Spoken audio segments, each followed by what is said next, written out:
خبر شامل کرتے ہیں فیصل آباد سے۔ فیصل آباد میڈیکل کی طلبہ پر تشدد اور تذلیل کیس۔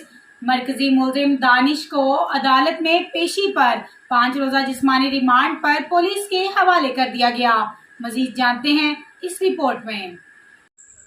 فیصل آباد میں ختیجہ غفور تشدد کیس میں پیش رفت مرکزی ملزم دانش شیخ کو آج مجسٹریٹ راجہ علی رضا کی عدالت میں پیش کیا گیا۔ دانش کو عدالت لانے کے دوران وکلاء کی جانب سے شیخ دانش پر ہلہ بول دیا اور اس پر تشدد کیا۔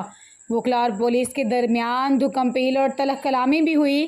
وکلاء شیخ دانش کی جانب سے کی گئی ختیجہ پر زیادتی دل برداشتہ ہو کر شیخ کو سبق سکھانے کے لیے اس پر ٹوٹ پڑے۔